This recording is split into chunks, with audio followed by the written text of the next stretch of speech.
Hey, welcome to The Explainer. Today, we're going to try and unlock the hidden logic that steers the world's second-largest economy. And it's all based on the book Contemporary Chinese Economic Law Theory by Zhang Shouwen. All right, let's dive right in.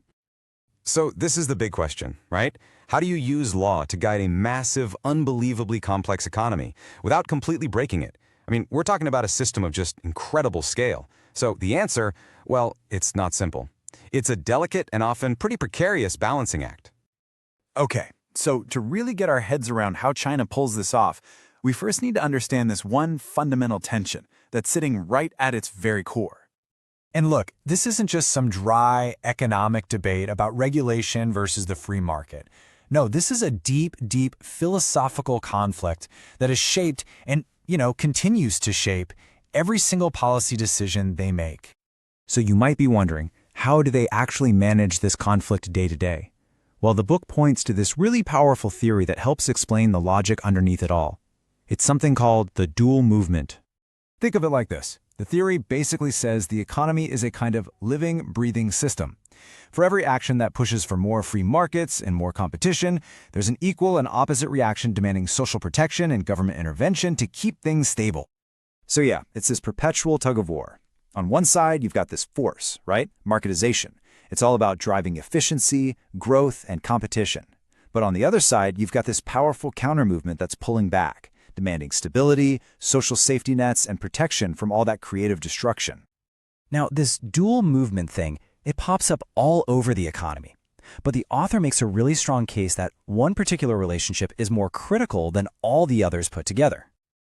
Okay, so the book lays out these three big foundational relationships. But that first one, that dance between the government and the market, oh yeah, that's the main event. That's the primary stage where this constant push and pull really happens.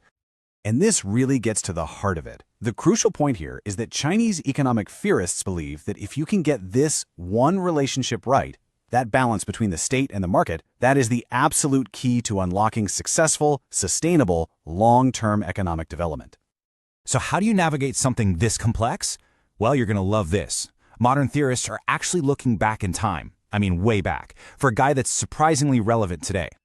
And what they found is this incredible playbook for governance from over 2,000 years ago, from the historian Sima Xian. And it just brilliantly lays out this hierarchy of when to step in. So what's the best thing a government can do? Basically leave the market alone. Just let it be. From there, the government's role should only escalate when it's absolutely necessary, from light guidance to education to regulation. And the absolute worst thing a government can do, get in there and compete directly with private businesses.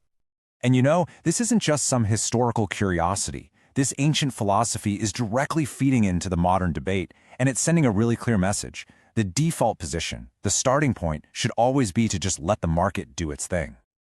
Okay, but if the playbook is so clear, why is reform so ridiculously hard in practice?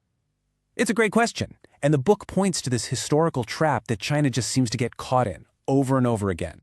The huge challenge here is making a shift from what they call a management model, very top-down, direct control, where the government is the main actor, to a much more flexible governance model. In this model, the government acts more like a referee, right? It's not playing the game, it's just guiding the system and making sure the game is played fairly by a lot of different players. So, why does it get stuck? Why is this transition so hard? Well, it's a pattern that people have noticed for centuries. And it turns out there's actually a name for it. And this law, as they call it, it describes this incredibly frustrating paradox. Basically, every time the government tries to make things better, cut some red tape, lower some taxes to reduce the burden on people, somehow new rules, new fees, and new controls just creep back in. And often they leave people even worse off than they were before. And this creates this pattern, this cycle of loosening control only to clamp down again later. It's the central dilemma of reform, really. It is one thing to announce you're deregulating, but it's a much, much harder thing for a government to resist that historical urge to take back control when things get complicated. And this brings us to the ultimate takeaway from the book's analysis. True, lasting reform isn't about shuffling around a few policies.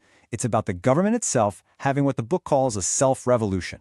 It's about fundamentally changing itself by limiting its own power and, this is the crucial part, committing to that limit for the long haul. And that, right there, is the massive, provocative question hanging over China's economic future.